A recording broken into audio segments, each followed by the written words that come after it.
Yes, good evening, all of you. This is Jia Bajaj from Bajaj Coaching Center. और आज हम करने वाले हैं बजट 2022. ओके, आज हम बजट के बारे में कुछ इंपॉर्टेंट फैक्ट्स भी जानेंगे. ठीक है. एंड बजट, सबसे पहले तो मैं आपको बजट के बारे में ये बताना चाहूंगी कि जो बजट हमारा वर्ड मतलब आपका इजाद हुआ था, ठीक है, वो कहाँ से हुआ था. बजट वर्ड हमने लिया है बेटा, एक फ्रेंच वर्ड से लिया है. फ्रेंच में एक वर्ड होता है बेटा बजट, बजट के नाम से. ठीक है, फ्रेंच से ये वर्ड इजाद हुआ है, जिसका फ्रेंच में मीनिंग होता है स्मॉल बैग. फ्रेंच में इसका मीनिंग क्या होता है बेटा? Small bag. तो बजट हमने जो वर्ड इजाद किया है वो किया है फ्रांस से. ये फ्रेंच वर्ड है. सबसे पहला अगर मैं बजट कहूं, ठीक है, सबसे पहला अगर मैं बजट कहूं तो वो हमारा सबसे पहला बजट जो आया था वो आया था, डू यू नो, जो हमारा फर्स्ट बजट आया था ना before independence, first budget before independence जो आया था वो आया था बेटा 7 अप्रैल 1860 को. कब आया था बेटा? 7 अप्रैल 1860 को आया था. ठीक है, ओके. और ये जो आपका बजट पेश किया था वो ईस्ट इंडिया कंपनी ने ब्रिटिश क्राउन के सामने ये बजट रखा था, पहला जो बिफोर इंडिपेंडेंस हमारा बजट आया था. और इसको तैयार किया था एक स्कॉटलैंड के इकोनॉमिक्स थे, एक स्कॉटलैंड के इकोनॉमिक्स थे, दैट इज जेम्स विल्सन. उन्होंने इसे तैयार किया था बिफोर इंडिपेंडेंस. आपका अगर मैं बात करूं, जब हमारा कंट्री इंडिपेंडेंट नहीं हुआ था तभी हमारा बजट आया था. अगर मैं आगे की बात करूं कि आफ्टर इंडिपेंडेंस, ये तो आपका बिफोर इंडिपेंडेंस था.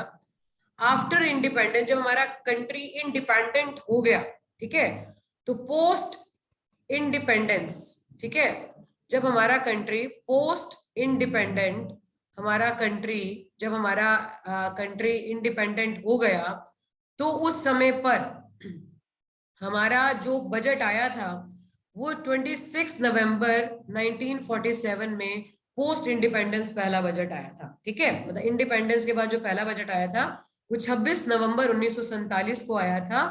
और ये जो बजट पेश किया था ये पहला बजट था 26 नवंबर 1947 को, जो इंडिपेंडेंट इंडिया का पहला बजट था. और ये जो बजट प्रेजेंट किया था वो किया था हमारे देश के पहले, आपके कौन थे हमारे देश के पहले हमारे finance minister, that was R K Shanmukham Shetty. Are K Shanmukham Shetty, ये भी हमें पता होना चाहिए. तो देश के पहले फाइनेंस मिनिस्टर हमारे कौन थे? Are K Shanmukham Shetty. Clear है? ये हमारे देश के पहले फाइनेंस मिनिस्टर थे जिन्होंने पोस्ट इंडिपेंडेंस सबसे पहला बजट प्रेजेंट किया था. अब आपको एक और इंटरेस्टिंग फैक्ट बताती हूँ. एग्जाम के अंदर बजट का आर्टिकल भी आ जाता है. तो बजट का आर्टिकल क्या है बेटा? बजट का आर्टिकल है 112. ये भी हमें जरूर पता होना चाहिए क्योंकि इसमें से भी क्वेश्चंस बन जाया करते हैं. Budget generally finance minister present करता है, ठीक है, लेकिन इंडियन हिस्ट्री में आज तक 3 प्राइम मिनिस्टर ऐसे हुए हैं जिन्होंने बजट प्रेजेंट किया है, जिनमें से एक नाम था हमारा जवाहरलाल नेहरू, दूसरा प्राइम मिनिस्टर इंदिरा गांधी और तीसरा नाम था राजीव गांधी. जनरली बजट हमारा कौन प्रेजेंट करता है? फाइनेंस मिनिस्टर प्रेजेंट करता है. लेकिन इंडियन हिस्ट्री में हमारा अभी तक ऐसा पहली बार हुआ कि प्राइम मिनिस्टर ने बजट प्रेजेंट किया. और ऐसे एक नहीं 3 प्राइम मिनिस्टर थे जिन्होंने बजट प्रेजेंट किया था. जवाहरलाल नेहरू, इंदिरा गांधी. सबसे पहले तो जवाहरलाल नेहरू ने किया था, ठीक है, वो किया था 1958-59. और उसके बाद हमारा इंदिरा गांधी और राजीव गांधी जी ने अपने कार्यकाल के दौरान बजट प्रेजेंट किए. ठीक है, इंदिरा गांधी पहली विमेन फाइनेंस मिनिस्टर भी रह चुकी थी, पहली विमेन फाइनेंस मिनिस्टर भी रह चुकी थी जिन्होंने बजट प्रेजेंट किया था. ये भी हमें पता होना चाहिए.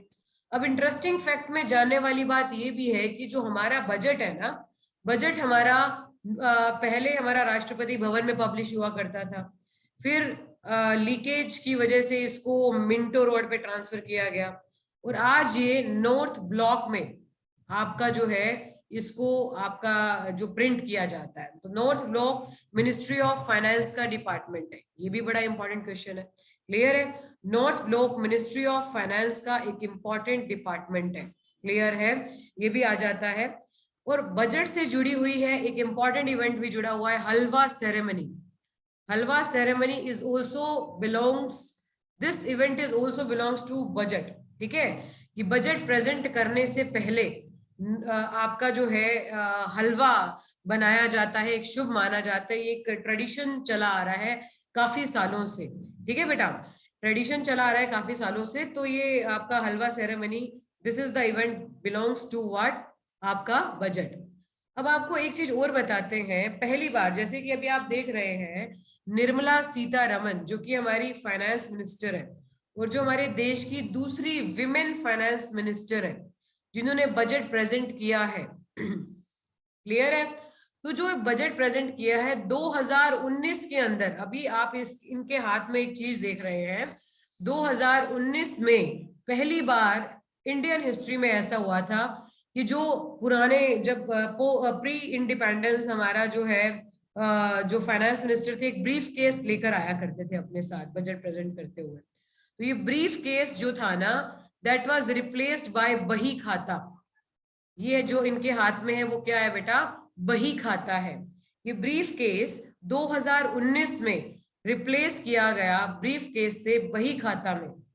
और एक चीज और, अगर क्वेश्चन ये भी आ जाए, देखो ये सारे क्वेश्चंस तो हमें समझ में आ ही गए हैं, लेकिन ये भी हमें पता होना चाहिए कि हमारा देश का पहला पेपरलेस बजट, अगर देश का पहला पेपरलेस बजट अगर मैं कहूं, paperless budget, first paperless budget, ठीक है, जिसको हम आपका फर्स्ट डिजिटल बजट भी कह सकते हैं, वो हमारा इंट्रोड्यूस किया गया था 2021-22 में। ठीक है, जो हमारा लास्ट ईयर आया था वो हमारा सबसे पहला पेपरलेस बजट था, that was the first digital budget. तो ये हमारे कुछ इंटरेस्टिंग फैक्ट्स थे जो हमें नॉलेज में होने चाहिए बजट को शुरू करने से पहले।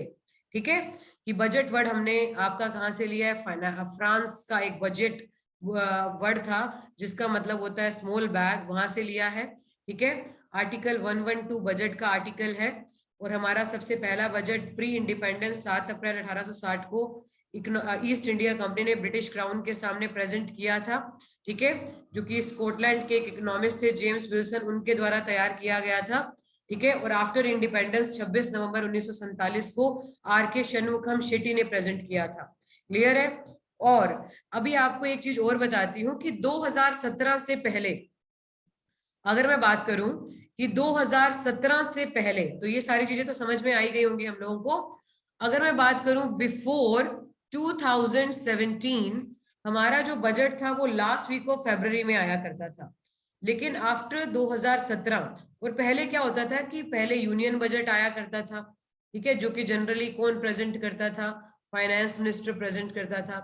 फिर आपका जो है मतलब, और उससे पहले यूनियन बजट से एक दिन पहले हमारा आता था इकोनॉमिक सर्वे, जो कि हमारा क्या होता था, इकोनॉमिक सर्वे को कौन प्रेजेंट करता था, चीफ इकोनॉमिक एडवाइजर, ये प्रेजेंट करता था। उससे पहले हमारा आता था रेलवे बजट, जो कि हमारा कौन प्रेजेंट करता था, रेलवे मिनिस्टर प्रेजेंट करता था। ऐसे हुआ करता था। लेकिन फिर हमारा क्या हुआ, हमारा ये हुआ कि आपका ये तीनों मतलब इनको हमने मर्ज कर दिया, इनको हमने सबमर्ज कर दिया। अब 2017 के बाद आफ्टर 2017 हमारा एक जनरल बजट आने लगा। क्या आने लगा? General budget. क्योंकि 2017 से पहले हमारा जनरल बजट नहीं आता था। पहले यूनियन रेलवे अलग आता था, फिर उसके अगले दिन इकोनॉमिक सर्वे इंट्रोड्यूस होता था, फिर उसके अगले दिन क्या होता था, यूनियन बजट आया करता था। ठीक है, लेकिन 2017 के बाद हमने इनको ज्वाइंट कर दिया। ओके, और जनरल बजट के नाम से एक बजट आने लगा। अब बजट हमारा लास्ट वीक ऑफ फरवरी में नहीं आता था, अब कब आता था, फर्स्ट वीक ऑफ फरवरी में। समझ गए बात को? ठीक है, फर्स्ट वीक ऑफ फरवरी में आने लगा। कब आने लगा? First week of February. Even पहली तारीख को ही इंट्रोड्यूस होने लगा फरवरी की। यहां तक समझ में आया? हमारे पार्लियामेंट के अंदर 3 सेशन होते हैं। एक होता है बजट, देयर आर 3 सेशन। दूसरा होता है मॉनसून, ठीक है, और आपका जो है तीसरा सेशन होता है विंटर। क्लियर है? बजट सेशन जनरली फरवरी से मई तक होता है, ये भी हमें नॉलेज में होना चाहिए। मॉनसून सेशन होता है बेटा जुलाई अगस्त में। क्लियर है? ओके। और हमारा अगर हम बात करें विंटर सेशन होता है बेटा November and December. Without wasting our time, we are going to start with the budget and we are having on the screen, here we are having, देखिए पहले तो हमें बजट के बारे में ये पता होना चाहिए कि पैसा आता कहाँ से है और पैसा जाता कहाँ पर है। गवर्नमेंट पैसा अर्न कैसे करती है? तो गवर्नमेंट पैसा हाउ अर्न्स मनी, मतलब रिवेन्यू का सोर्स क्या है? देखो सबसे ज्यादा मतलब आपका नॉन टैक्स रिवेन्यू से 5%, कस्टम से 5% जो कि इंपोर्ट के ऊपर लगने वाली ड्यूटी है, ठीक है। एक्साइज ड्यूटी जो कि हमारा मैन्युफैक्चरिंग के ऊपर लगने वाली ड्यूटी है, उससे 7% पैसा आता है। कॉर्पोरेट टैक्स से 15% आता है, इनकम टैक्स से 15% आता है, बोरोइंग्स एंड अदर लायबिलिटी से 35% पैसा आता है, नॉन डेब्ट कैपिटल रिसीट से 2% आता है। अगर हमारे ऑप्शन में दे रखे हो और अगर borrowing and other capital other liabilities ना हो तो सबसे ज्यादा इनकम हमें कॉर्पोरेट टैक्स से और इनकम टैक्स से होती है। ओके। अब गवर्नमेंट स्पेंड कैसे करती है मनी अपना? क्लियर है? गवर्नमेंट का जो स्पेंडिंग होता है वो कैसे स्पेंड करती है? मतलब आपका सब्सिडी समझते हो ना? सब्सिडी होता है जो गवर्नमेंट आपका, that is an financial aid provided by the government to its customers. Clear है? जो भी यू कैन से कंज्यूमर्स, जो भी कंज्यूमर्स को फाइनेंशियल एड गवर्नमेंट प्रोवाइड करती है ना, वो हमारा क्या होता है? आपका सब्सिडी होता है। ठीक है? तो सब्सिडी के ऊपर 8% पैसा खर्च करती है गवर्नमेंट, डिफेंस के ऊपर 8% पैसा खर्च करती है, other expenditure 9%, centrally sponsored schemes के ऊपर 9%, फाइनेंस कमीशन। फाइनेंस कमीशन क्या होता है बेटा? फाइनेंस कमीशन का आर्टिकल भी पेपर में बहुत बार आता है। फाइनेंस कमीशन का आर्टिकल रहता है बेटा आर्टिकल 280। फाइनेंस कमीशन का काम होता है allocation of taxes between centre and states, कि सेंटर एंड स्टेट्स के बीच में टैक्सेस का बंटवारा करना, ये काम होता है फाइनेंस कमीशन का। फाइनेंस कमीशन जिसको कि जनरली प्रेसिडेंट अपॉइंट करता है, ठीक है। तो उसके ऊपर हमारा 10% पैसा जाता है।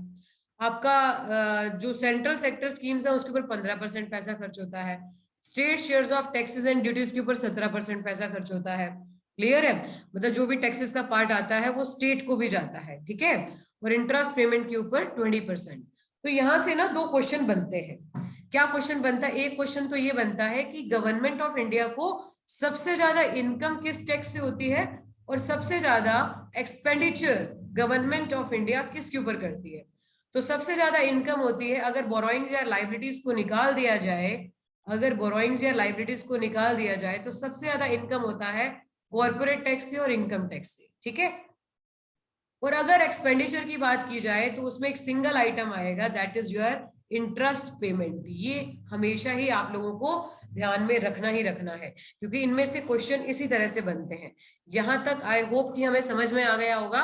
क्लियर है कि गवर्नमेंट पैसा अर्न कैसे करती है, पैसा खर्च कैसे करती है।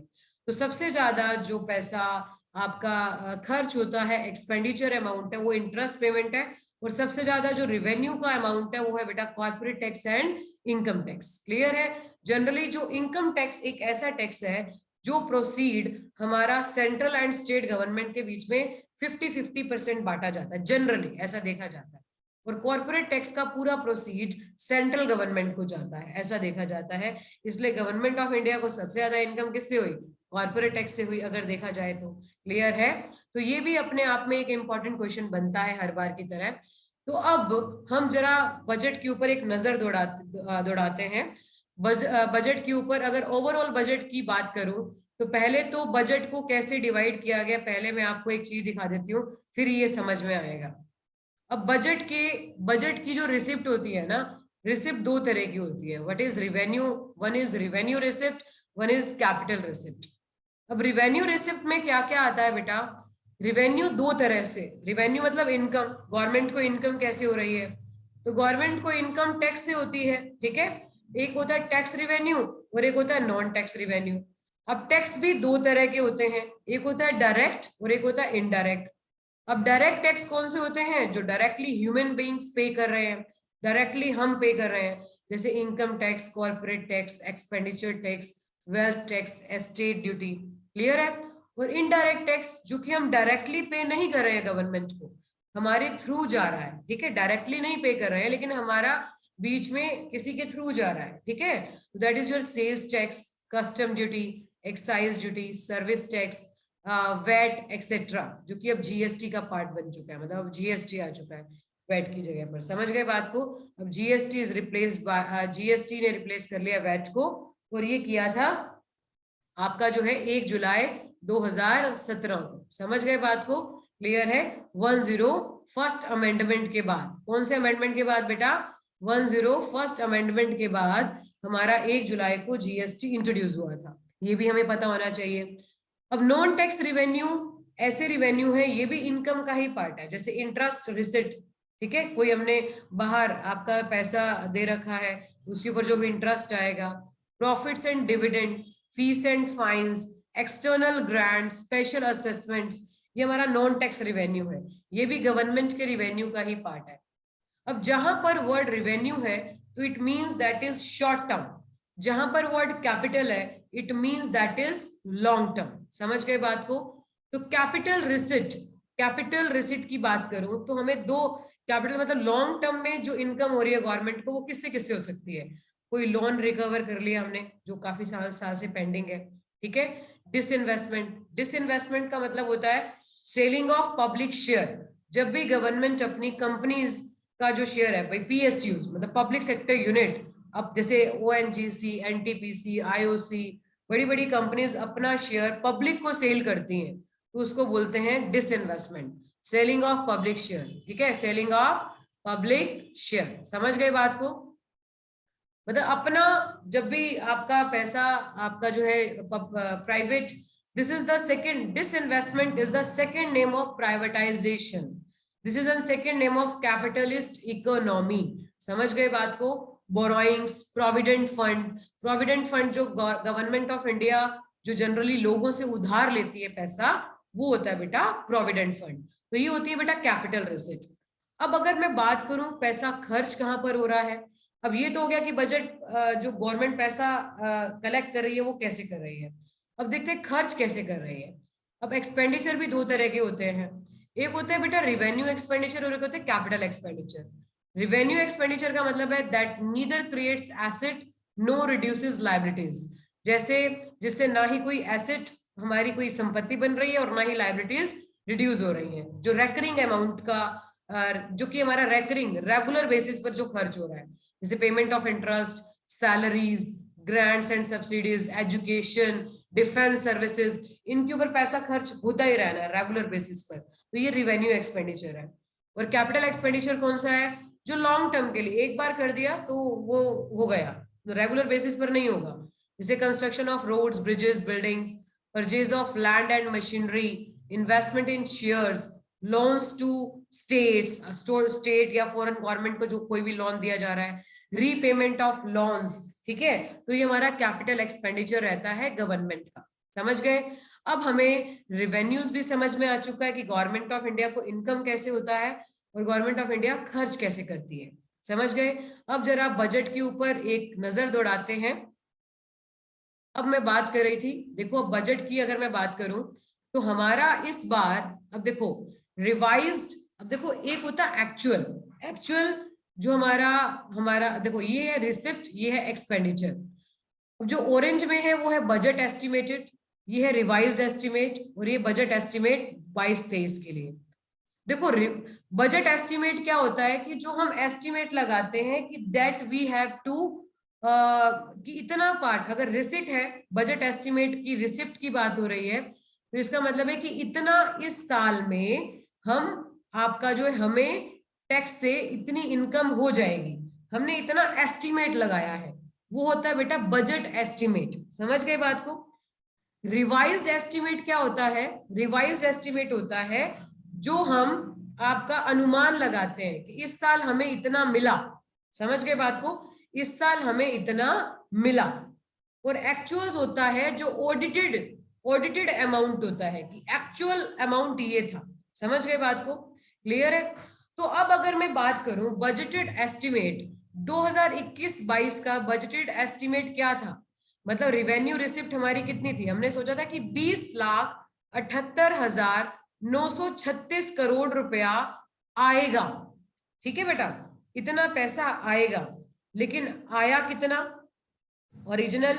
ठीक है, अब ये क्या है, ये हमारा किसमें है, 2021-22 का आपका जो है, सॉरी, इतना हमने एस्टिमेट लगाया था, सॉरी ये ऑरेंज वाला है, एस्टिमेट लगाया था कि 17,88,424 करोड़ रुपया आएगा, लेकिन हमारा रिवाइज्ड एस्टिमेट कितना आया। अब ये बजट एस्टिमेट हमने क्या लगाया था, ये लगाया था ना, जो कि ऑरेंज में है, ठीक है, ये वाला जो लाइट ऑरेंज है, कि हमारा इतना पैसा आएगा, लेकिन आया कितना, रिवाइज जब हमने कैलकुलेट किया तो हमारा कितना आया, 20,78,936 करोड़ रुपया हमारे पास आया। समझ गए बात को, क्लियर है।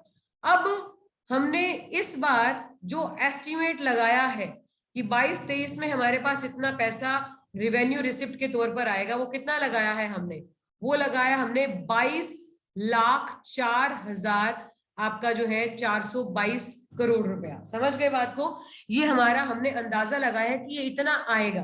क्लियर है, हमने हमारा बजटेड है। बजटेड एस्टिमेट क्या होता है कि जो हम सोच के चलते हैं कि हमें आने वाले साल में इतना पैसा मिलने वाला है। रिवाइज्ड क्या होता है, जब साल के एंड में हम देखते हैं कि हमें इतना मिला, और एक्चुअल ऑडिटिंग के बाद पता चलता है, ऑडिट अमाउंट होता है। समझ गए बात को, क्लियर है। आई होप कि हमें यहाँ तक समझ में आ गया होगा। अब कैपिटल रिसिप्ट हमारी हमने कितनी सोची थी कि 16,94,812 आएंगी, लेकिन रिवाइज जब हमने देखा तो हमें कितनी आई, 16,91,000, जो कि जरूरत से कम आई, लेकिन रिवेन्यू रिसिप्ट हमारी जरूरत से ज्यादा आई। समझ गए बात को, ठीक है। और हमने इस बार एस्टिमेट लगाया कि इस बार 17,40,487 करोड़ रुपया हमारा खर्च आपका जो है कैपिटल रिसिप्ट के तौर पर आएगा, हमें इतनी इनकम होगी। समझ गए बात को, क्लियर है। लेकिन एक्सपेंडिचर, अब एक्सपेंडिचर भी ऐसे ही है। अब एक्सपेंडिचर रिवेन्यू, हमने एक्सपेंडिचर क्या सोचा था, बजटेड हमने सोचा था 2021-22 में 29,29,000 आपका जो है करोड़ रुपया खर्च करेंगे, लेकिन हमने खर्च कितना किया, 31 लाख आपका जो है 67,289 करोड़ रुपया खर्च किया। क्लियर है। और इस बार हमने क्या सोचा है कि हम कितना खर्च करेंगे, 31,94,663 करोड़ रुपया। समझ गए। और कैपिटल में हमने जो अंदाजा लगाया था, क्या लगाया था हमने कि भाई आपका बजटेड इतना हमें कैपिटल हम खर्च करेंगे, 5,54,236 करोड़ रुपया खर्च करेंगे, लेकिन हमने खर्च ज्यादा कर दिया। कितना कर दिया हमने, आपका जो है रिवाइज किया तो हमने कितना किया, 6,02,711 कर दिया। ठीक है। और हमने इस बार एस्टिमेट लगाया कि हमें 7,50,246 करोड़ रुपया मिलेगा। तो जब भी गवर्नमेंट एक्सपेंडिचर, अब यहाँ पर आप देखेंगे, अगर मैं इसको बजट को आपका जो है एस्टिमेट लगाऊं, तो ये देखिए, अगर मैं देखूं तो हमारा जो है बजट एस्टिमेट क्या है ओवरऑल, अगर मैं देखूं तो बजट एस्टिमेट 2021-22 का है, हमने सोचा था 34.83 लाख करोड़, लेकिन जब हमने रिवाइज किया कि खर्च कितना होगा, 37.70 लाख करोड़। टोटल एक्सपेंडिचर हमारा इस बार का जो एस्टिमेटेड है, मतलब इस बार का जो एस्टिमेटेड है कि हमारा 2022-23 में जो हम खर्च करने वाले हैं वो है 39.45 लाख करोड़। ठीक है, क्लियर। तो अब जब भी हमारे रिवेन्यूज एक्सपेंडिचर से ज्यादा होते हैं, देखो जब भी हमारे रिवेन्यूज एक्सपेंडिचर से ज्यादा होते हैं तो उसको हम क्या बोलते हैं, फिस्कल डेफिसिट। क्या बोलते हैं बेटा, फिस्कल डेफिसिट। तो फिस्कल डेफिसिट क्या है, is an indicator of borrowings by the government for financing its expenditure। तो जब भी गवर्नमेंट के एक्सपेंडिचर उसकी रिसिट से ज्यादा हो जाते हैं, government expenditures are more than government receipts, तो होता है हमारा फिस्कल डेफिसिट। तो इस बार हमारा जो फिस्कल डेफिसिट है, एस्टिमेट फिस्कल डेफिसिट 2022-23 के लिए, वो तो खैर बाद की बात है, जो हमने मेजर कर लिया 21-22 का, रिवाइज का मतलब ये कैलकुलेट हो चुका है, दैट इज 6.9%। ये बात याद रखनी है आप लोगों ने, this is very very very important point. इस बार हमारा फिस्कल डेफिसिट कितना रहा, 6.9%। क्लियर है। और हमने एस्टिमेट कितना किया है कि 2022-23 में हमारा फिस्कल डेफिसिट कितना रहेगा, 6.4%। ये बात याद रखनी है आप लोगों ने, ठीक है। ये एग्जाम में आती हैं, ऐसे ही क्वेश्चन आते हैं कि इस बार हमारा फिस्कल डेफिसिट कितना रहा, 21-22 में हमारा कितना रहा, 6.9%, ठीक है, क्योंकि हमारे एक्सपेंडिचर ज्यादा था, रेवेन्यूज कम थे। क्लियर है। और आने वाले समय में हमारा जो है आपका क्या रहेगा, आपका 6.4%, मतलब इससे कम रहेगा। Is it okay? Yes all of you, समझ गए बात को। अब रिवेन्यू डेफिसिट क्या होता है, it's an excess of revenue expenditure over revenue receipts. कहने का मतलब है ये डेफिसिट ये इंप्लाई करता है कि government need to borrow funds to meet expenses which may not provide future returns, कि जितने भी हमारे को रेवेन्यू मिले हैं वो जरूरत से कम है, जो टैक्सेस से हमें पैसा मिला है वो जरूरत से कम है, इसके लिए गवर्नमेंट को फंड्स बोरो करने पड़ेंगे, तो ये हमारा रेवेन्यू डेफिसिट होता है। तो इस बार जो हमारा रेवेन्यू डेफिसिट रहा है वो रहा है 4.7%, जो कि हम उम्मीद करते हैं कि हमारा 2022-23 में 3.8% रहेगा। समझ गए बात को। ये डेटा आप लोगों ने ध्यान रखना है, ये एक्चुअल है, ये 2020-21 का है, उससे हमें इतना लेना देना नहीं है, हमें आगे के लिए हमें चाहिए। तो बेसिकली जो इंपॉर्टेंट अमाउंट है वो हमारा क्या होगा, 6.9% एंड 6.4%। 6.9% हमने रिवाइज करके निकाला है एक्चुअल की, इस बार हमारा फिस्कल डेफिसिट 6.9% रहा, ठीक है, और आगे 6.4% हो सकता है। और रेवेन्यू डेफिसिट हमारा इस बार कितना रहा, 4.7%, जो कि आगे चल के 3.8% हो सकता है क्योंकि बजटेड है। क्लियर है। अब अगर मैं प्राइमरी डेफिसिट की बात करूं, ठीक है, तो प्राइमरी डेफिसिट हमारा क्या होता है, जरा उस पर गौर फरमाते हैं। प्राइमरी डेफिसिट ये पेपर में भी बहुत बार आता है। प्राइमरी डेफिसिट होता है बेटा जब फिस्कल डेफिसिट में से इंटरेस्ट पेमेंट निकाल दी जाती है, जब फिस्कल डेफिसिट में से इंटरेस्ट पेमेंट निकाल दी जाती है तो हमारा आ जाता है बेटा प्राइमरी डेफिसिट, ठीक है बेटा। तो हमारा क्या आ जाता है, प्राइमरी डेफिसिट। तो इस बार जो हमारा प्राइमरी डेफिसिट है वो देखते हैं क्या रहा है। तो हमारा इस बार जो आपका प्राइमरी डेफिसिट है वो हमारा क्या रहा है, जरा ये देख लेते हैं। प्राइमरी डेफिसिट इस बार का 3.3% है, जो कि हम बजटेड एस्टिमेट करते हैं कि आगे जाके कितना रहेगा, 2.8% रहेगा। जल्दी से बताइए, यहां तक समझ में आ गया सभी को? Yes all of you, I hope कि हमें यहां तक समझ में आ गया होगा कि प्राइमरी डेफिसिट की डेफिनेशन क्या होती है, fiscal deficit minus interest payment. तो ये डेटा आप लोगों को ध्यान में रखना है। तो this is very very very very very important as per your exam, ठीक है, एग्जाम में ऐसे ही क्वेश्चन आते हैं। अब ये हमें सब समझ में आ गया, ठीक है। अगर बात करूं मैं, तो इस बार जो हमारा फिस्कल डेफिसिट का ट्रेंड रहा है, ठीक है, प्राइमरी डेफिसिट का मतलब होता है बेटा फिस्कल डेफिसिट में से जब इंटरेस्ट पेमेंट घटा दिया जाता है, primary fiscal deficit minus interest payment is equal to primary deficit, ठीक है। तो फिस्कल डेफिसिट इस बार जो हमारा रहा है वो कितना रहा है, 6.9% ऑफ द जीडीपी, जो कि हमने एस्टिमेट किया था 6.8, उससे कुछ ज्यादा ही रहा है, ठीक है। और फिस्कल डेफिसिट जो हमने अगले साल के लिए पहले ही एस्टिमेट कर रखा है कितना रहेगा, ठीक है, हमारा 6.4% रहेगा जीडीपी का। यहां तक समझ में आ गया सभी को? Yes all of you. अब हम चलते हैं आगे बेटा। अब हम जरा ये देखते हैं कि इस बार हमारा बजट क्या है और उसके मेनली पॉइंट्स क्या क्या है, ठीक है बेटा। तो ये सबसे पहले तो हमने ध्यान में रखना है फिस्कल डेफिसिट क्या होता है, बजट आपका जो है जो हमारा रेवेन्यू डेफिसिट है वो क्या होता है, प्राइमरी डेफिसिट है वो क्या होता है, क्योंकि इसके रिगार्डिंग क्वेश्चंस एग्जाम में बनेंगे ही बनेंगे। अब देखते हैं जरा आगे। अब इस बार के जो बजट में अब हमने देखना है कि क्या महंगा होगा क्या सस्ता होगा, ठीक है। इस बार जो चीजें हैं हमारी, कौन सी चीजें चीपर हो रही हैं, clothes, frozen muscles, frozen squids, ये मरीन प्रोडक्ट्स होते हैं, ठीक है, ये इस बार हमारी चीपर हो रहे हैं, ठीक है। Chemicals needed for petroleum products, camera lens, asafoetida, मतलब कहने का मतलब है हींग, cocoa beans, methyl alcohol, acetic acid, cut and polished diamond, steel scrap, mobile phone chargers, तो ये सब हमारे सस्ते हो रहे हैं, ठीक है। ये हमारी चीजें क्या हो रही हैं, चीपर हो रही हैं। और इस बार हमारा महंगा क्या हो रहा है, जरा देखते हैं।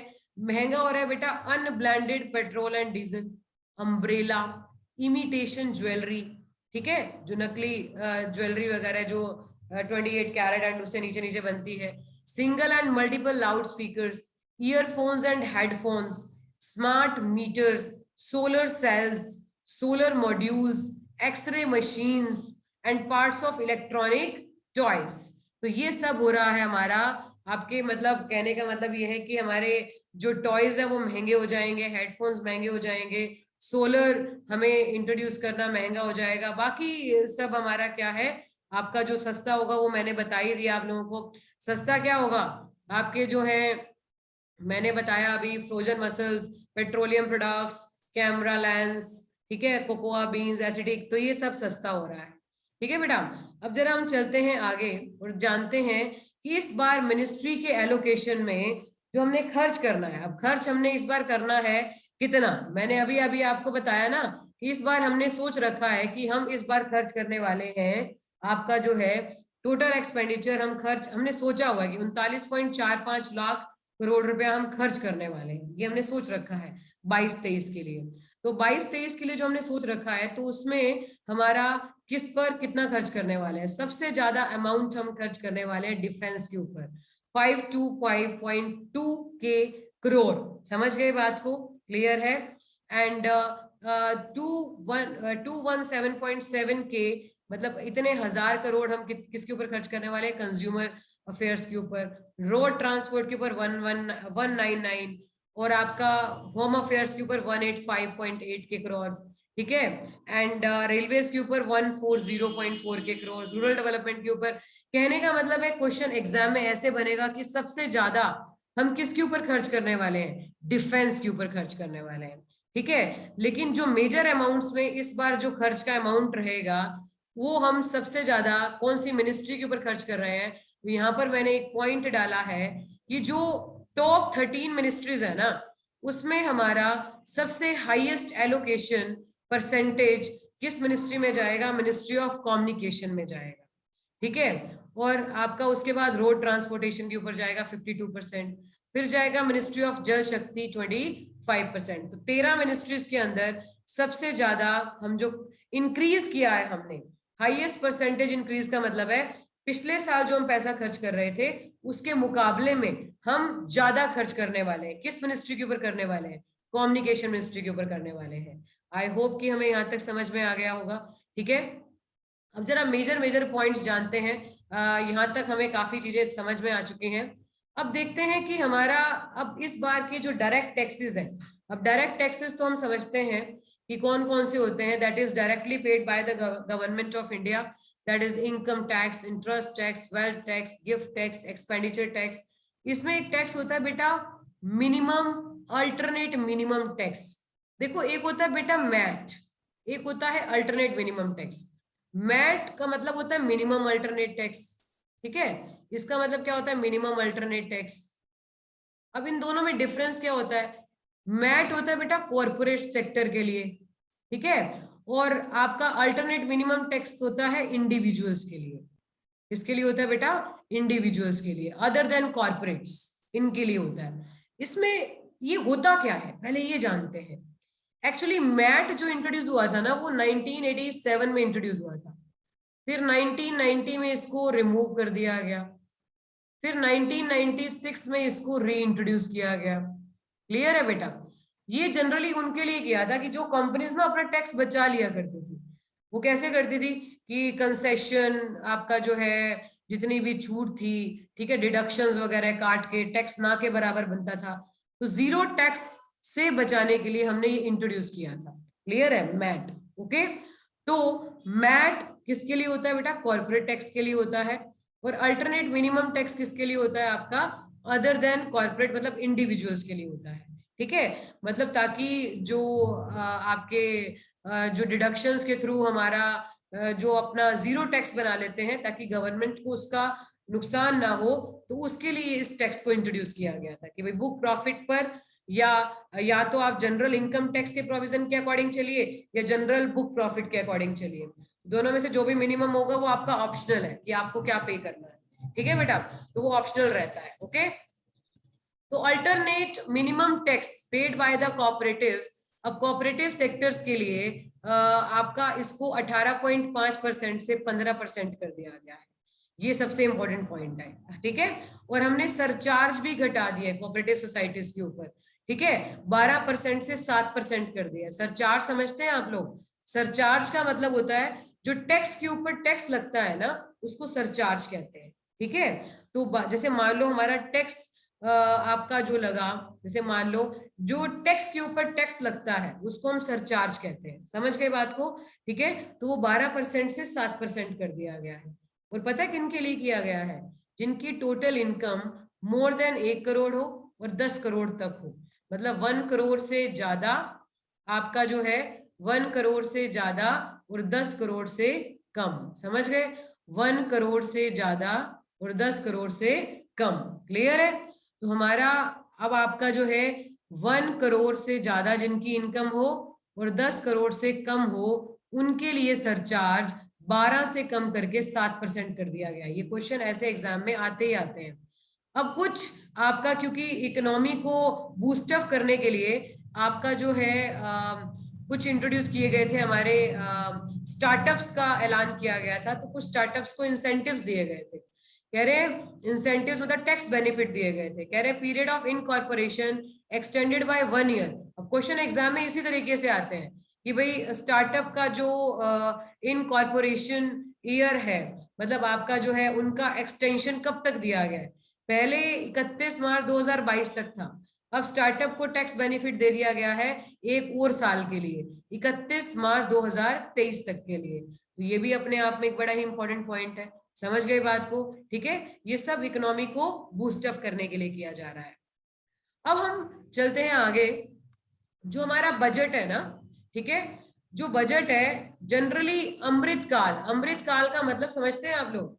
अमृतकाल का मतलब है कि इस 2022 में इंडिया को इंडिपेंडेंट हुए 75 साल हो गए हैं।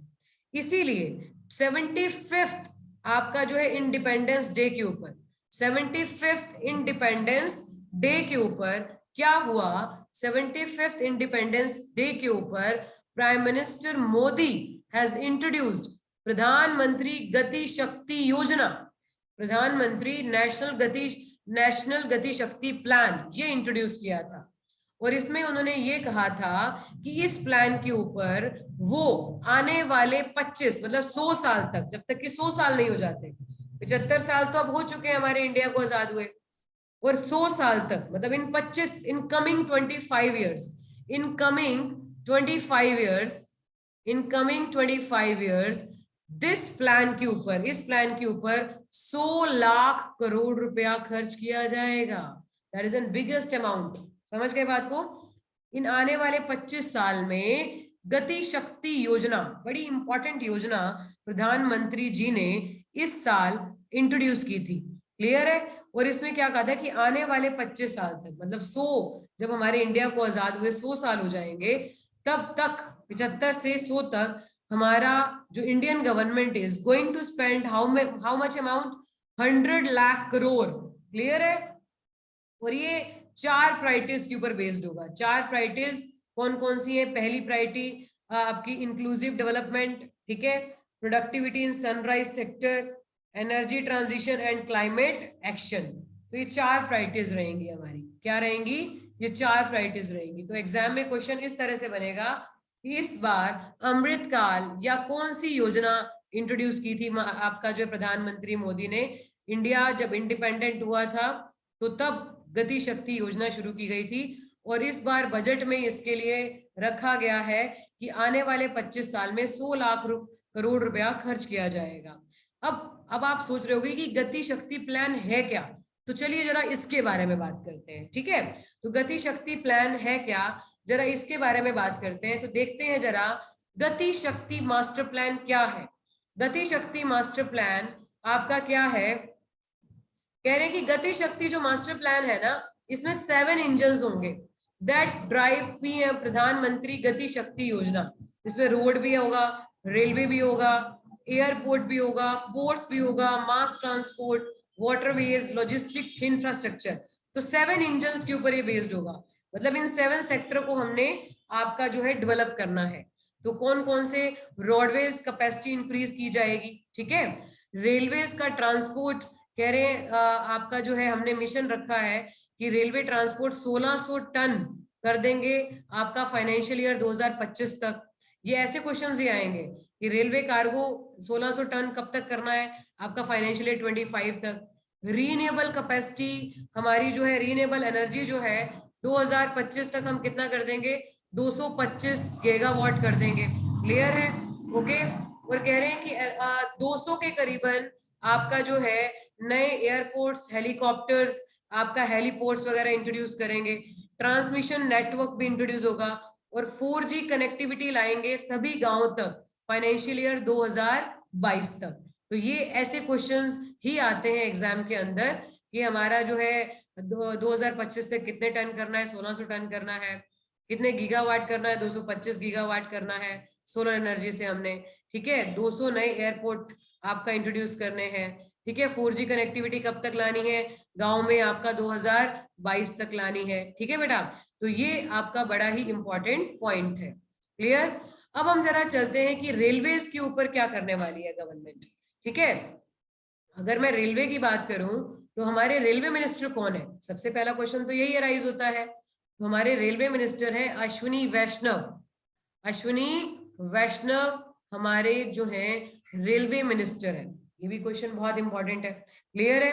अब दूसरा क्वेश्चन कि जो रेलवे बजट है वो मर्ज कब हुआ था, 2017 में रेलवे बजट हमारा यूनियन बजट के साथ मर्ज होकर जनरल बजट बना दिया गया था, ठीक है। Is it okay.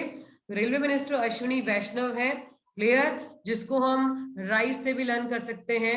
इनके पास 4 डिपार्टमेंट है, रेलवे, आपका जो है आईटी, कम्युनिकेशन, इलेक्ट्रॉनिक्स। क्लियर है, ओके। तो ये 4 डिपार्टमेंट इनके पास है, अश्विनी वैष्णव के पास है। अब इसमें रेलवे के अंदर क्या चीजें आपका जो है इंट्रोड्यूस हुई है, one station one product concept to help local businesses, ठीक है। 2000 किलोमीटर का रेलवे नेटवर्क तैयार किया जाएगा, ब्रोट अंडर कवच। ये क्वेश्चंस ऐसे ही बनकर आएंगे कि तू कितने किलोमीटर का रेलवे नेटवर्क, 2000 किलोमीटर का रेलवे नेटवर्क तैयार किया जाएगा, ब्रोड अंडर कवच, इसको नाम दिया गया कवच, ठीक है। जिसमें indigenous world class technology and capacity augmentation in 2022-23, मतलब वर्ल्ड क्लास रेलवे स्टेशन बनेंगे। 400 नई वंदे भारत ट्रेन चलाई जाएंगी। क्लियर है। और 100 पीएम गति शक्ति कार्गो टर्मिनल्स आपका जो है इंट्रोड्यूस किए जाएंगे। तो ये सब किया जाएगा रेलवे के under, one station one product, ठीक है। ओके। 2000 किलोमीटर का रेलवे नेटवर्क, 400 नई वंदे भारत ट्रेन, ठीक है। और मैंने आपको बताया था 1600 टन का आपका जो है कार्गो मिशन है रेलवे का। समझ गए बात को। क्लियर है।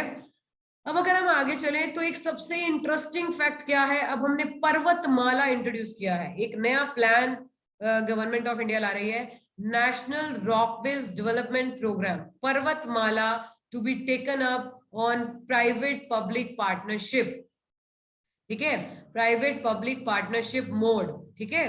पर्वतमाला में क्या होगा, जिसमें जो भी हमारे हिली एरियाज है ना उसको डेवलप किया जाएगा, उनकी डेवलपमेंट के लिए आपका जो है काम किया जाएगा और कॉन्ट्रैक्ट्स वगैरह दिए जाएंगे 2022-23 के लिए for 8 ropeway projects of 60 kilometre length, 60 kilometre तक लेंथ का रॉकवे प्रोजेक्ट शुरू होगा।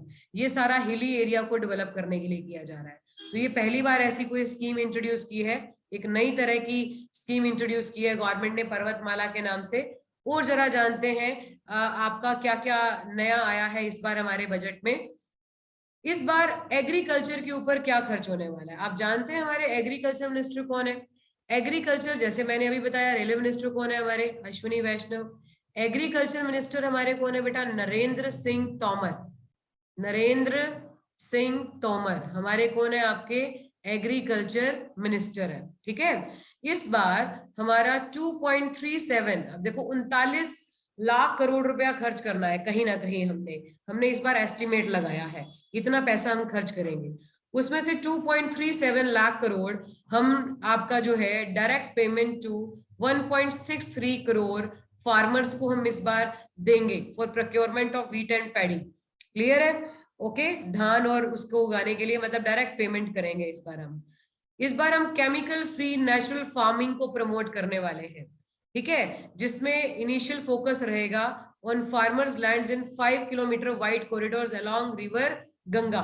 गंगा नदी के किनारे पर केमिकल फ्री खेती करने का हमने सोचा है, नेचुरल फार्मिंग करने का सोचा है। और इसमें हमारा साथ कौन देगा? नाबार्ड देगा। इसमें हमारा साथ कौन देगा बेटा? नाबार्ड देगा। समझ गए बात को? नाबार्ड। तो ये क्वेश्चन इस तरह से आएगा कि who is going to finance this आपका जो है फार्मिंग प्रोजेक्ट्स? तो NABARD is going to finance. Clear है? आपका capital to finance startups for agriculture and rural enterprises. Clear? NABARD की अगर मैं बात करूं तो नाबार्ड की फुल फॉर्म आपका जो है, नहीं बच्चा, दिस इज एवरेज, एक हम कह सकते हैं this is on average basis shiny. Clear है बेटा? एवरेज बेसिस की बात हो रही है कि एवरेज बेसिस पर मतलब 1.3 करोड़ फार्मर्स को आपका जो है पैसा जाएगा, मतलब आपका उगाने के लिए। जैसे होता है ना मिनिमम सपोर्ट प्राइस के तहत जो भी किसान फसल बेचेंगे, वो एक अंदाजा, एक एक्चुअल अमाउंट नहीं कह सकते, ठीक है, इतना अमाउंट दिया जाएगा, नॉट टू वन। ठीक है बेटा? नाबार्ड की फुल फॉर्म क्या होती है बेटा? आपका मैंने आपको बताया था, नाबार्ड की फुल फॉर्म क्या होती है? National bank for agriculture and rural development. National bank for agriculture and rural development. इसका हेडक्वार्टर भी बड़ी बार पेपर में आता है। इसका हेडक्वार्टर कहां पर है बेटा? मुंबई में। ये कब एस्टेब्लिश हुआ था? हमारा 6th 5-year प्लान में 1982 में, ठीक है, शिव रमन कमेटी की रिकमेंडेशन पर। शिव रमन कमेटी की रिकमेंडेशन पर नाबार्ड इंट्रोड्यूस हुआ था। इसका काम क्या होता है? इंफ्रास्ट्रक्चर, सॉरी, आपका एग्रीकल्चर एंड रूरल डेवलपमेंट के लिए लोन देना। ठीक है? हर्ष कुमार भनवाला इसके चेयरमैन है। तो ये सब भी चीजें हमें पता होनी चाहिए। तो विदाउट वेस्टिंग आवर टाइम हम कंटिन्यू करते हैं आगे। और क्या क्या नया इंट्रोड्यूस हुआ है? किसान ड्रोन्स भी इस बार इंट्रोड्यूस होने जा रहे हैं। ठीक है? क्रॉप असेसमेंट के लिए, digitisation of land records, spraying of insecticides and nutrients, उसके लिए किसान ड्रोन्स का यूज भी किया जाएगा। ठीक है? अब हमारा जो है एमएसएमई को क्या फायदा होने वाला है इस बार? एमएसएमई मतलब micro small and medium enterprises. चलिए यहाँ पर एक क्वेश्चन बनता है हमारा कि हमारे एमएसएमई मिनिस्टर कौन है? एमएसएमई मिनिस्टर है हमारे बेटा नारायण टाटू राणे। ठीक है? ये हमारे कौन है? एमएसएमई मिनिस्टर है। ठीक है? एमएसएमई मिनिस्ट्री आपका जो है नारायण टाटू राणे है। और कह रहे हैं कि इस बार ना हमारा जो ये पोर्टल्स है, उद्यम, ई श्रम, एनसीएस क्या होता है? एनसीएस होता है बेटा नेशनल करियर सर्विस। ये एक ऐसा पोर्टल है जिसमें जितने भी हमारे अनएम्प्लॉयड पर्सन है वो अपने आप को रजिस्टर्ड करा सकते हैं। क्लियर है? और अपने लिए एम्प्लॉयमेंट अपॉर्चुनिटीज आपका जो है खोज सकते हैं। और एक असीम पोर्टल भी यूज किया गया था। इसकी फुल फॉर्म क्या है बेटा? आपका जो है आत्मनिर्भर। इसकी फुल फॉर्म्स ही आते हैं पेपर के अंदर। ये असीम की फुल फॉर्म क्या है? एनसीएस की फुल फॉर्म क्या है? एनसीएस की फुल फॉर्म क्या है बेटा? National career service. असीम की फुल फॉर्म क्या है बेटा? आत्मनिर्भर स्किल्ड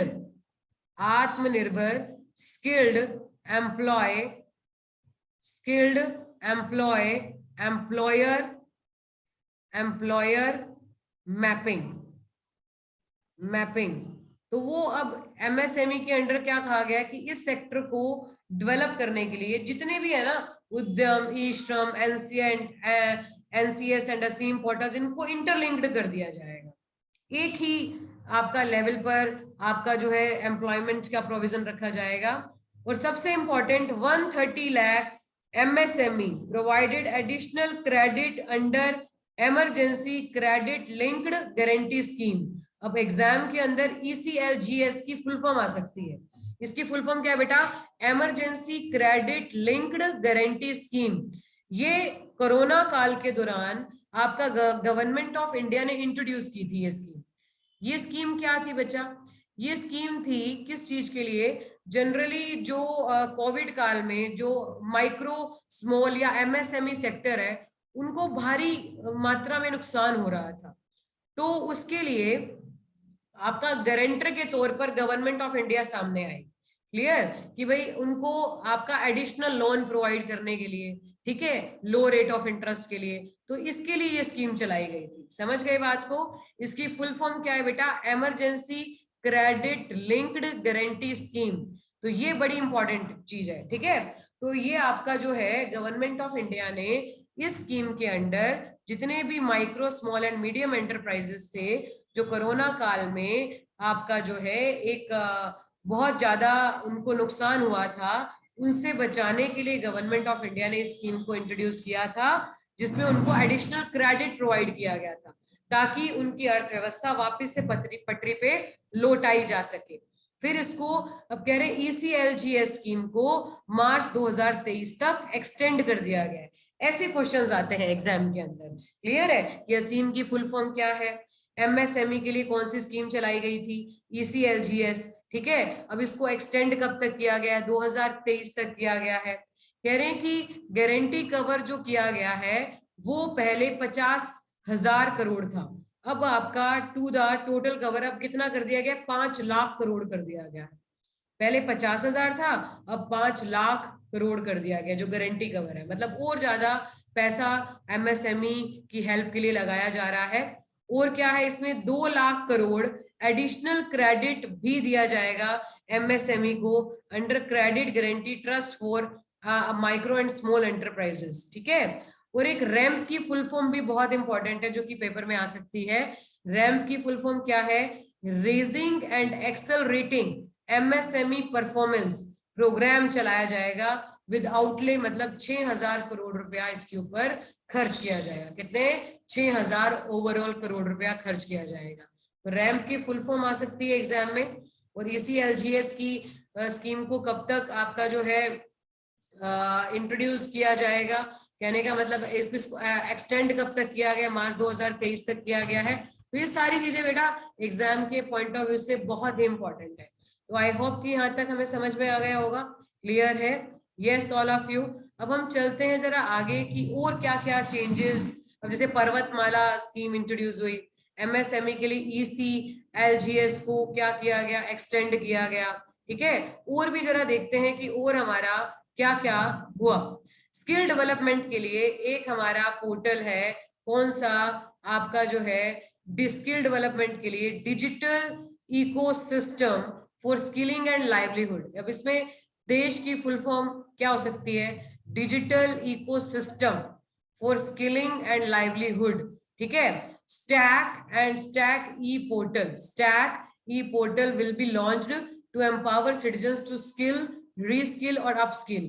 कहने का मतलब है कि एक पोर्टल बनाया जा रहा है। जैसे हमारा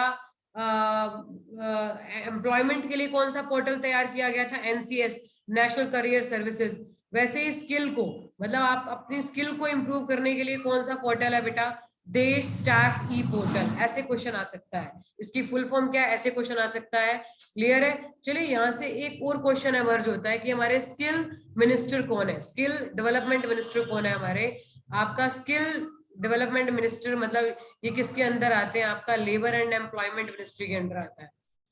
ये स्किल डेवलपमेंट किसके अंदर आती है बेटा? लेबर एंड एम्प्लॉयमेंट मिनिस्ट्री के अंदर आती है। और लेबर एंड एम्प्लॉयमेंट मिनिस्टर हमारे कौन है? भूपेंद्र यादव।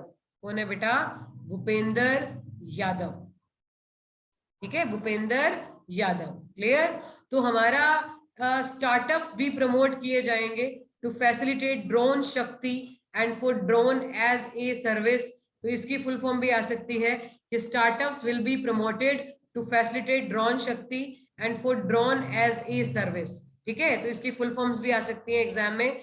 अब देखो इंटरलिंकिंग, जो नदियों को इंटरलिंक करना अटल बिहारी वाजपेयी का सपना था, तो उसको कहीं ना कहीं हम एक प्रारूप देने जा रहे हैं। क्या देने जा रहे हैं? 1400 करोड़ रुपया रखा गया है केन और बेतवा नदी को लिंक करने के लिए, जो कि यमुना की ही सहायक नदियां हैं, ठीक है। तो उनको लिंक करने के लिए आपका जो है 1400 करोड़ रुपया आपका खर्च किया जाएगा, ठीक है। इंटरलिंकिंग से क्या होगा? एक तो जहां पर फ्लड आता है वो आपका नहीं आएगा, और इंटरलिंकिंग से और क्या होगा? जहां पर आपका जो है पानी सिंचाई के लिए पहुंचना चाहिए वहां पर आसानी से पहुंच जाएगा। तो ये अटल बिहारी वाजपेयी का सपना था, उसको ही प्रारूप दे रहे हैं हम। 9.8 लाख hectare of farmers land to receive irrigation benefits.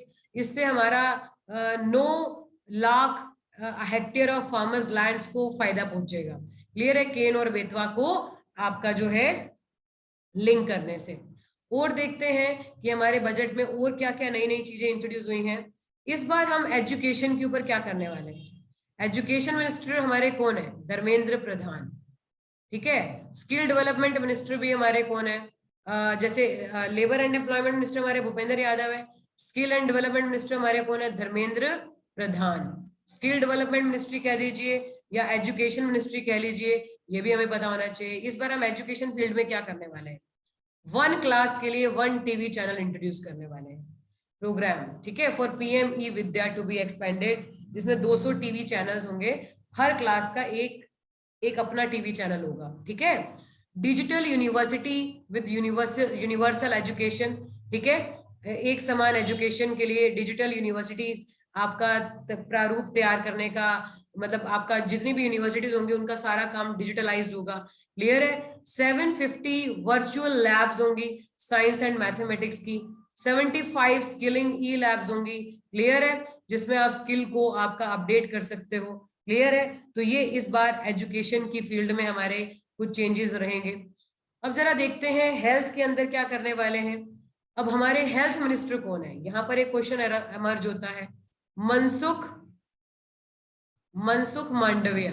ठीक है, मनसुख एल मांडविया हमारा कौन है? आपका हेल्थ मिनिस्टर है। कह रहे हैं इस बार national digital health ecosystem will be rolled out. National tele mental health programme will be launched for quality counselling. ठीक है, जिसमें हम फोन पे ही आपको ये फैसिलिटी मिलेगी घर बैठे बैठे, जैसे कि कोविड काल के दौरान मिली थी। ठीक है।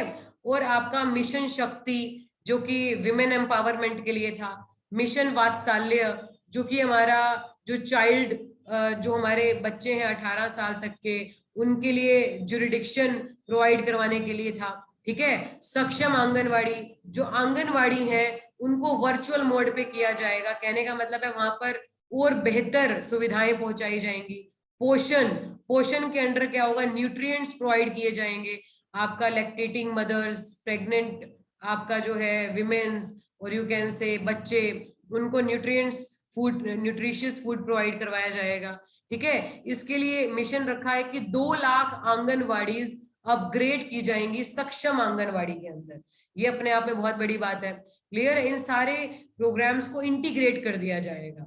ठीक है, जिसमें हम इस बार सोचा है हमने कि 20,263 करोड़ रुपया हम सक्षम आंगनवाड़ी पे खर्च करने वाले हैं। प्रधानमंत्री पोषण स्कीम के ऊपर 10,000 करोड़ रुपया लगभग हम खर्च करने वाले हैं। वात्सल्य के ऊपर 1472 करोड़ रुपया। वात्सल्य स्कीम होती है बेटा आपका जो है एक प्रॉपर जुरिडिक्शन प्रोवाइड करने के लिए 18 साल तक के बच्चों के लिए। मिशन शक्ति विमेन एम्पावरमेंट की स्कीम है। ठीक है, इसके ऊपर 3,184 करोड़ रुपया खर्च करने वाले हैं इस बार हम। मतलब बेसिकली आपको ये पता होना चाहिए कि हम जो आंगनवाड़ी है ना उसको हम मॉडर्नाइज करने वाले हैं। 2 लाख आंगनवाड़ी को अपग्रेड किया जाएगा इस बार। क्लियर है? और हम क्या करने वाले हैं जरा देखते हैं। हर घर नल से जल। इस बार हम आपका जो है हमने एक स्कीम चलाई थी। हमारे जल शक्ति मिनिस्टर कौन है? गजेंद्र सिंह शेखावत। जल शक्ति मिनिस्टर कौन है हमारे? गजेंद्र सिंह शेखावत हमारे जल शक्ति मिनिस्टर है। ठीक है। हर नल से जल हमने स्कीम का मिशन रखा था 2024 तक का, कि 2024 तक हम हर नल में जल पहुंचाएंगे। ठीक है। और इस बार इसके ऊपर खर्च किया है हमने 60,000 करोड़ रुपया अलॉट किया है to cover 3.8 crore households. ठीक है। और housing for whole, housing for all का सपना क्या था हमारा? सब तक घर पहुंचाना। 2022 तक का सपना था। हाउसिंग फॉर ऑल कब तक का सपना था हमारा? आपका 2022 तक का था। इसके लिए हम कितना खर्च करने वाले? 48,000 करोड़ रुपया for completion of 80 lakh houses. 80 lakh houses बनाने वाले हैं हम 2022-23 में प्रधानमंत्री आवास योजना के तहत। आई होप कि हमें यहाँ तक समझ में आ गया होगा। यस, ऐसे ही क्वेश्चंस आएंगे कि इस बार आपका जो है हाउसिंग के ऊपर कितना पैसा खर्च किया जा रहा है, आपका हर घर नल से जल इस स्कीम के ऊपर कितना खर्च किया जा रहा है, एक्सेट्रा एक्सेट्रा एक्सेट्रा। और तो और इस बार हमने नॉर्थ ईस्ट के लिए क्या सोचा है बेटा, नॉर्थ ईस्ट के लिए जो हमारी 7 सिस्टर है उनके लिए एक स्कीम चलाई है। ये क्वेश्चन भी एग्जाम में जरूर आएगा। क्या स्कीम चलाई है बेटा, प्रधानमंत्री मतलब prime minister development initiative for north eastern region, PM divine scheme चलाई है। किसके लिए, नॉर्थ ईस्ट के लिए। तो क्वेश्चन किस तरीके से आएगा कि नॉर्थ ईस्ट की डेवलपमेंट के लिए कौन सी स्कीम चलाई गई है। नॉर्थ ईस्ट की डेवलपमेंट के लिए हमने स्कीम चलाई है prime minister development initiative for north east region. ठीक है, ये नई स्कीम इंट्रोड्यूस की है जिससे इंफ्रास्ट्रक्चर डेवलप किया जाएगा, social development projects north east के लिए, और इसमें इनिशियली 1500 करोड़ रुपया खर्च किया जाएगा। क्लियर है, to enable livelihood activities for youth and women under the scheme. ठीक है, तो नॉर्थ ईस्ट के लिए हमने ये स्कीम चलाई है। जरा और देखते हैं कि और हमने इस बार क्या नया किया है बजट में।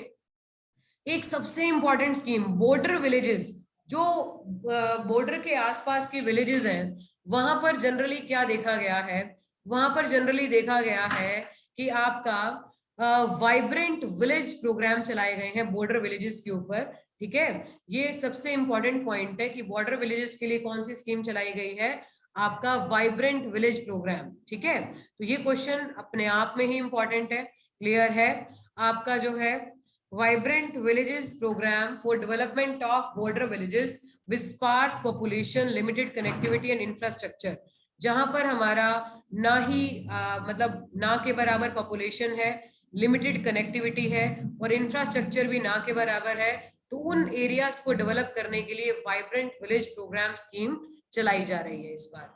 ठीक है, और ये एक नया कदम है बॉर्डर विलेजेस को आपका जो है डेवलप करने के लिए। और हमारा इस बार बैंकिंग की फील्ड में क्या हो रहा है, इस बार आरबीआई इंट्रोड्यूस करने वाला है digital rupee. Digital rupee introduce करने वाले हैं हम 2022-23 यूजिंग ब्लॉकचेन टेक्नोलॉजी। ठीक है, एंड ये क्वेश्चन इस तरह से आएगा कि आरबीआई कब तक इंट्रोड्यूस करने वाला है डिजिटल रुपी, 2022-23 तक। क्लियर है, this will lead to more efficient and cheaper currency management system. अब हमारा डिजिटल रुपी होगा। ठीक है, जिस तरह से हमारे रुपया इंट्रोड्यूस होता है ना, वो वर्चुअल फॉर्मेट में होगा। क्लियर है, it will also give boost to digital economy, इससे हमारी डिजिटल इकोनॉमी को एक बूस्ट मिलेगा। ठीक है, कब तक करने वाले हैं हम, 2022 तक, 22-23 में। ठीक है, ये भी बड़ा इंपॉर्टेंट पॉइंट है। और देखते हैं productivity linked incentive in 14 sector for achieving the vision of आत्मनिर्भर भारत। ठीक है, अब हमने ना इस बार क्या है, प्रोडक्टिविटी लिंक्ड इंसेंटिव 14 सेक्टर के अंदर आपका एक स्कीम चलाई है जिससे हम 60 लाख नई जॉब्स क्रिएट करेंगे, additional production of 30 lakh crore during next 5 years। Clear है, ये भी अपने आप में एक बहुत इंपॉर्टेंट पॉइंट है। प्रोडक्टिविटी लिंक्ड इंसेंटिव्स इन 14 सेक्टर्स, हमारा मिशन क्या है, 60 लाख नई जॉब्स क्रिएट करना, और कितने तक का प्रोडक्शन, 30 लाख करोड़ का प्रोडक्शन करना अगले आने वाले 5 साल तक के लिए। ठीक है, ये हमारा मिशन है। क्लियर है, 60 लाख, क्वेश्चन ऐसे आएगा कि 60 लाख नई जॉब कौन सी स्कीम के under, productivity linked incentive scheme के अंडर। ठीक है, जिसमें 14 सेक्टर इंट्रोड्यूस होंगे, और कितनी आपका जो है कितने तक का प्रोडक्शन हमने आपका जो करना है, 30 लाख करोड़ तक का आने वाले 5 साल तक के लिए। ठीक है, और हमारा जो है इस बार बैंकिंग की फील्ड में, मैंने अभी बोला कि डिजिटल रुपी इंट्रोड्यूस करने वाले हैं 22-23 के अंदर हम, और सबसे बड़ी बात क्या है, 100% ऑफ 1.5 लाख पोस्ट ऑफिसेज, हमारे इंडिया के अंदर लगभग 1.5 लाख पोस्ट ऑफिसेज हैं जो कि आपका जो है welcome on core banking systems, जिनको इंटीग्रेट कर दिया जाएगा, अनेबलिंग फाइनेंशियल इंक्लूजन, और 75 digital banking units in 75 districts भी सेटअप की जाएंगी, डिजिटल बैंकिंग यूनिट्स बनाई जाएंगी। ठीक है, आपका जो है 75 डिस्ट्रिक्ट्स के अंदर will be set up by scheduled commercial banks, तो ये भी हम करने वाले हैं इस बार। क्लियर है, ओके, तो ये भी अपने आप में बहुत बड़ी बात है। और सबसे इंपॉर्टेंट, इस बार हम ई पासपोर्ट भी आपका जो है लॉन्च करने वाले हैं 2022-23 में। मतलब हमारा पासपोर्ट भी किस में होगा, आपका ई फॉर्मेट में होगा, क्लियर है, इलेक्ट्रॉनिक फॉर्म में होगा। ओके, फिजिकल की बजाय हमारा ई पासपोर्ट भी हम इस पर इंट्रोड्यूस करने वाले हैं डिजिटल करेंसी की तरह ही, ठीक है, 2022-23 में। And in the last I would like to say, आपका जो है इस बार हम जो गिफ्ट, अब देखो फॉरेन इन्वेस्टमेंट को आपका जो है बूस्टअप करने के लिए आपका गिफ्ट, आपका सिटी बनाई जा रही है। गिफ्ट क्या है, गिफ्ट की फुल फॉर्म आ सकती है Gujarat international financial tax city, ठीक है। ये किसके लिए इंट्रोड्यूस की जा रही है, किसके लिए इंट्रोड्यूस की जा रही है, फॉरेन इन्वेस्टमेंट को बूस्टअप करने के लिए। तो इसके लिए हमने आपका इंटरनेशनल, आपका जो है एक तरह से फाइनेंशियल सर्विस, आईएफएससी की फुल फॉर्म क्या है, इंटरनेशनल फाइनेंशियल सर्विस सेंटर, ठीक है। ये इसमें क्या होगा कि जितने भी फॉरेन इन्वेस्टर हैं, जो लोकल इन्वेस्टर हैं, उनको यहाँ पर ग्लोबल लेवल पर रीच करने का मौका मिलेगा। जितने भी फाइनेंशियल कंपनीज हैं वो अपने प्रोडक्ट यहाँ पर सेल आउट कर सकती हैं, ठीक है। और अब गिफ्ट आईएफएससी के लिए क्या किया गया है, world class foreign universities and institutions आपका बनाई जाएंगी, क्लियर है, उनको वर्ल्ड क्लास बनाया जाएगा। और इंटरनेशनल आर्बिट्रेशन सेंटर भी रखा जाएगा, जो भी हमारे इंटरनेशनल लेवल पर जो फाइनेंस के अंदर डिस्प्यूट होते हैं उसको सॉर्ट आउट करने के लिए। ये सबसे इंपॉर्टेंट पॉइंट है, क्लियर है। ये बहुत वर्ल्ड क्लास यूनिवर्सिटीज भी यहाँ पर एस्टेब्लिश की जाएंगी ताकि फॉरेन इन्वेस्टमेंट को मौका दिया जा सके। और in the last I would like to say कि इस बार हमारा वर्चुअल एसेट्स के ऊपर 30% हम टैक्स भी इंट्रोड्यूस कर रहे हैं। ये सबसे इंपॉर्टेंट पॉइंट है, ठीक है बेटा। तो आई होप कि हमें बजट के बारे में सब कुछ समझ में आ गया होगा। तो ये बजट की प्रेजेंटेशन मैं आपको सेंड कर दूंगी, क्लियर है। और अगर किसी की भी क्लास कोई मिस हो गई हो तो आपको जो है हाँ, क्रिप्टो बिल्कुल अभी इसको लीगल बनाने वाले हैं, अभी तक नहीं है आरबीआई के अंडर, लेकिन अभी हम करने वाले हैं। तो हम आपका क्या करेंगे, इस बार निर्मला सीतारमन ने इसलिए वर्चुअल एसेट्स के ऊपर टैक्स भी इंट्रोड्यूस किया है 30%, ठीक है। तो अगर आपको ये प्रेजेंटेशन पसंद आई हो तो इसको लाइक करिएगा, सब्सक्राइब करिएगा। तो meet you again with the new आपका जो है प्रेजेंटेशंस अगेन एंड अगेन। तो bye for today everyone, I hope कि हमें यहाँ तक समझ में आ गया होगा। तो बाय एवरीवन।